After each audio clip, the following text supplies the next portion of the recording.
soul joined in a community of worship. One God.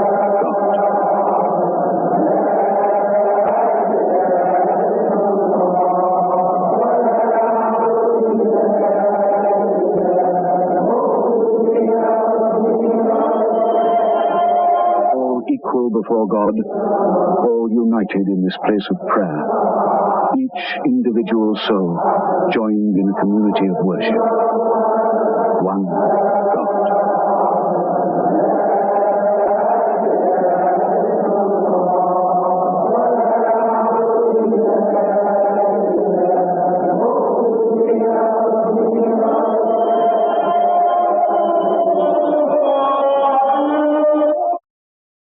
وأشهد أن لا إله إلا الله وحده لا شريك له.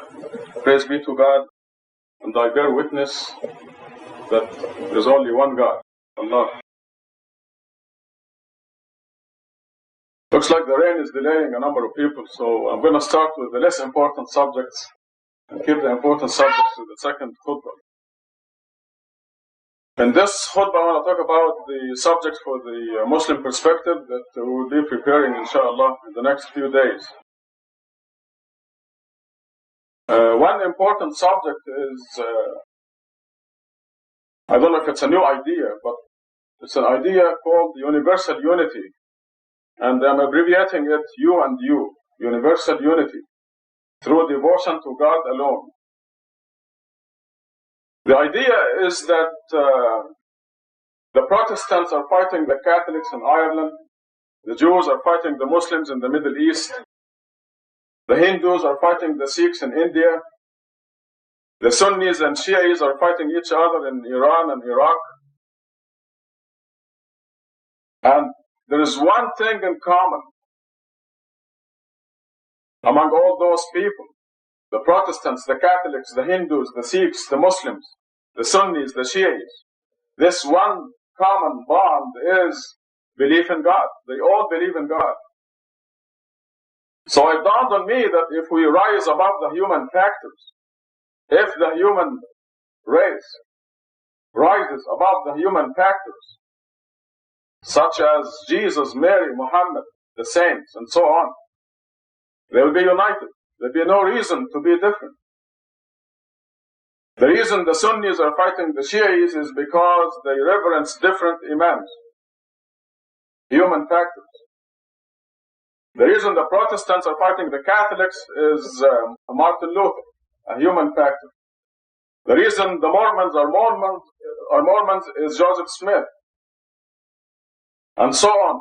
So it is these human factors, Muhammad, Jesus, Mary, Joseph Smith, and so on, that cause the differences.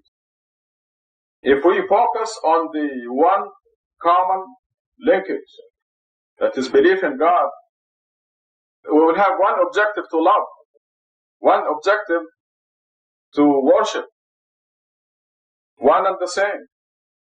So this is why I called it universal unity. I finished the video program a couple of days ago. The shooting of it. I'll be editing it in the next 2 weeks. And inshallah, we'll be showing it in Washington, D.C., in New York, Boston, Cincinnati, San Francisco, Los Angeles, the major centers. And Chicago. We got Chicago also. So the program will emphasize these points of differences and the one point of unity. And I will be asking them to get together with us in promoting universal unity. The complete name is Universal Unity through Devotion to God Alone. And by the way, we're going to change this sign out there. While studying this subject, I realized that you can submit to somebody while hating his guts. So submission is not really a good word. Devotion is a positive word. So we're going to change the sign and make it happiness is devotion to God alone. This is a product of this universal unity idea. This is one subject. And I'm going to put this in the Muslim perspective on the back page. On the front page, I'm going to talk about polygamy, which is a very popular subject. I had a call from New York, Sayyida Ahmed, most of you know her, and they're having a big problem with New York Muslims abusing the law, God's law, polygamy. So I want to start off by saying that we have laws, divine laws in the Quran. Polygamy is one of them. It is God's law. It is allowed. But I want to say that when we abuse God's law, any of God's laws, the retribution is really not worth it. The retribution is severe. We can't cheat ourselves and justify things for ourselves. But when we look at the subject of polygamy, our example is the Prophet Muhammad. Sometimes they accuse us that we do not follow the example of the Prophet, and this is a lie. But our example here, a perfect example, is the Prophet Muhammad.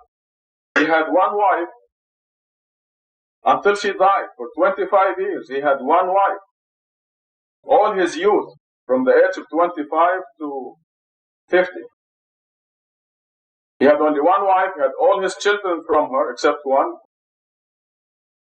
And after Khadija died, he married widows of his friends who had children to give them his name. He had a couple of political marriages that were actually forced on him. Abu Bakr told him, "You have to marry my daughter. You must marry my daughter." So he married Aisha. And they lie. They say that he married Aisha when she was 9. Well, even now, when a girl is born in a family, they name her husband to be. When she's still 9 hours old, she's going to marry, some cousin. So this is happening now, and this is what happened with Aisha. But he did not marry her until she was a mature woman. That was a political marriage. Another political marriage was his friend Omar, who told him, "You've got to marry my daughter Hafsa." Also. But his marriages after Khadija died were all to alleviate sorrow. So here is an important criterion for polygamy, is that you alleviate sorrow, you do not create sorrow. I'm going to put this in that perspective. So somebody who wants to use this law has to be very careful not to abuse it. And he has to use this criterion. Am I creating sorrow or alleviating sorrow? Will there be creation of pain or removal of pain? This is one thing. Am I driven by lust? Or am I driven by charitable feelings? We are very special people who are people who decided to worship God alone and follow His laws. And we have to be the harshest on ourselves. So I'm going to write this on the front page of the Muslim Perspective. I think these are all the criteria I could think of, but I think we don't need to say any more once we think of the example of the Prophet, especially that he was living in a society where polygamy was a way of life. And every man had 20, 30 wives, 200 wives, depending on how rich he was. It was a way of life in the society. Where in this society, it is not a way of life. It is even illegal, according to the laws of this country. But the law is being abused everywhere. I hear examples from everywhere in the country by Muslims. And they're paying dearly because abusing God's law. When you become a Muslim, you know better. When you know better, the responsibility is multiplied many-fold, and the retribution is really severe. It's not worth it. Tubu ilallah, repent.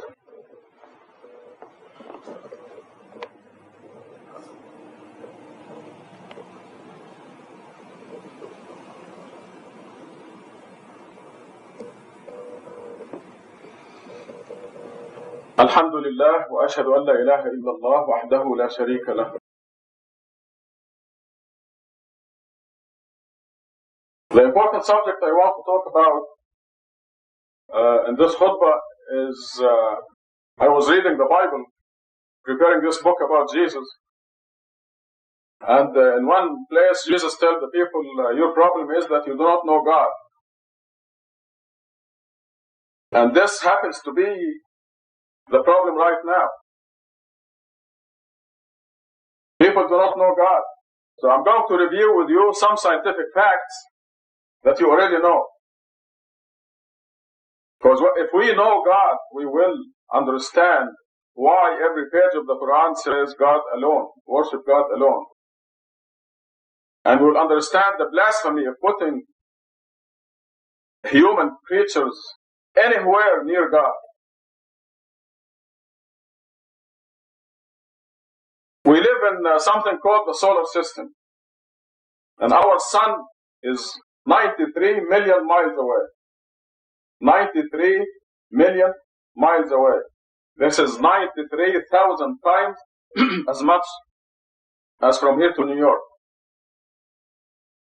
93,000 times. Going to New York and coming back.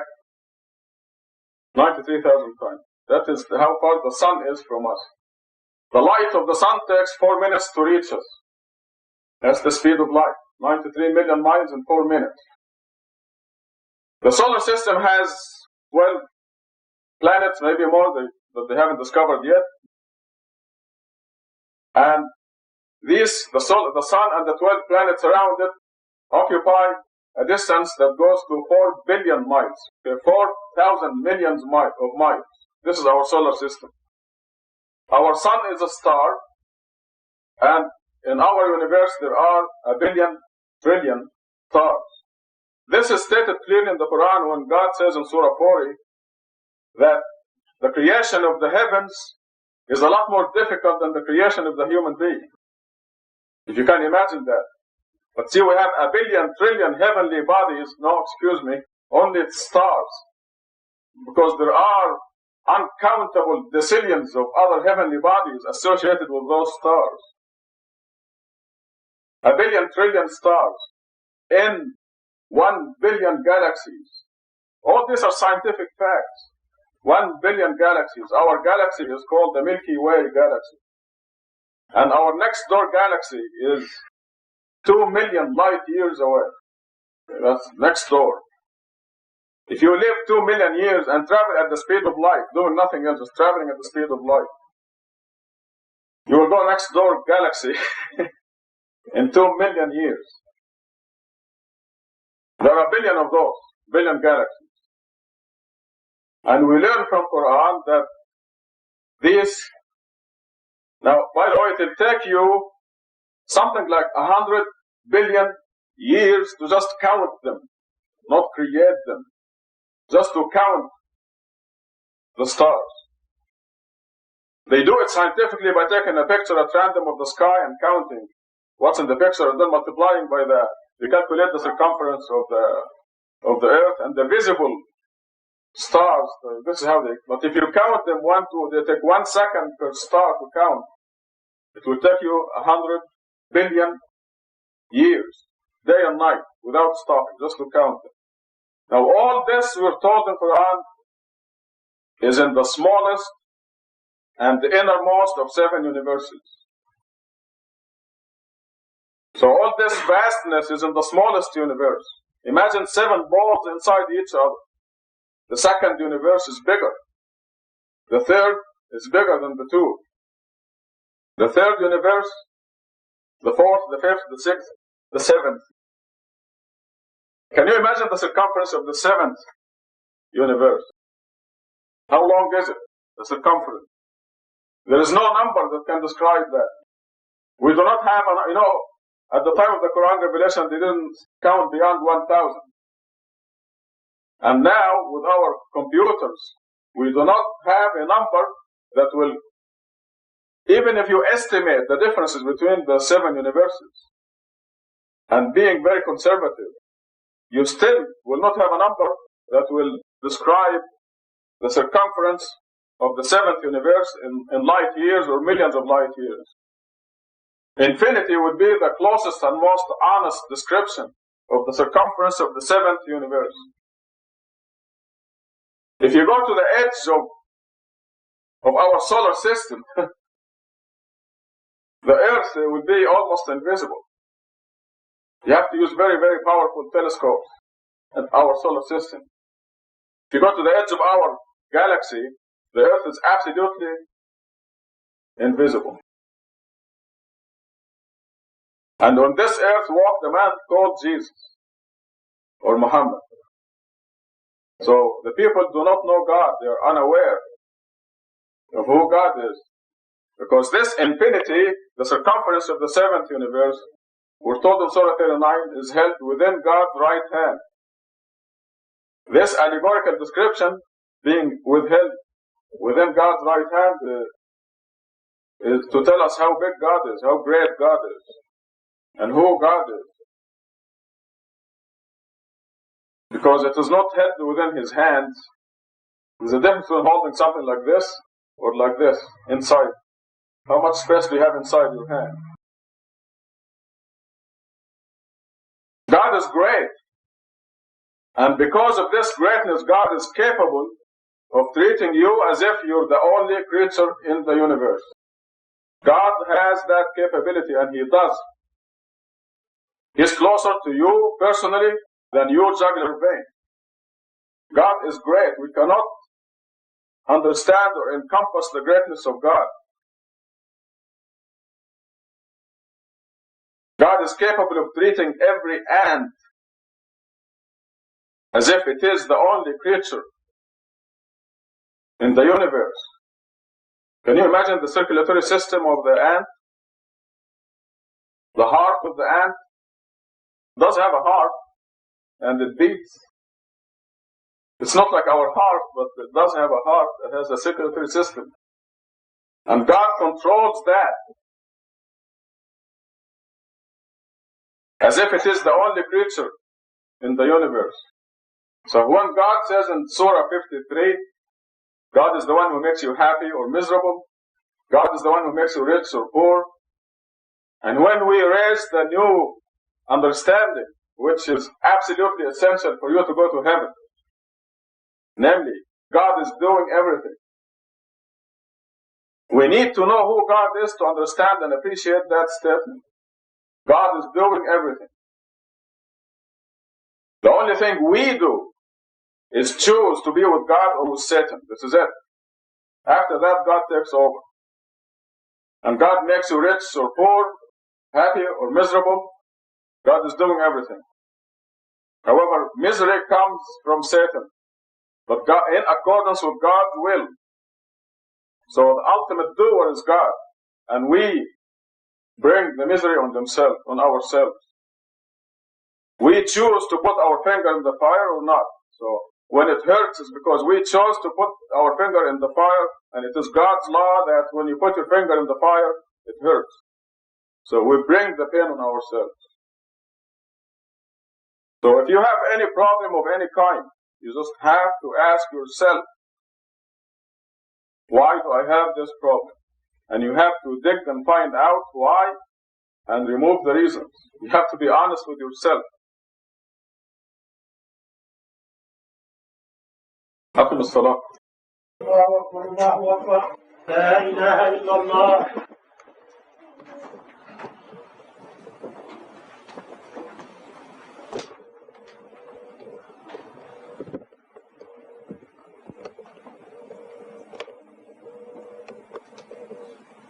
الله أكبر. بسم الله الرحمن الرحيم. الحمد لله رب العالمين الرحمن الرحيم مالك يوم الدين إياك نعبد وإياك نستعين اهدنا الصراط المستقيم صراط الذين أنعمت عليهم غير المغضوب عليهم ولا الضالين. الله أكبر.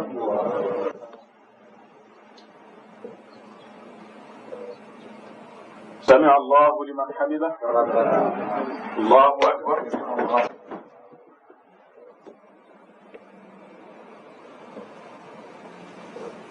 الله أكبر. الله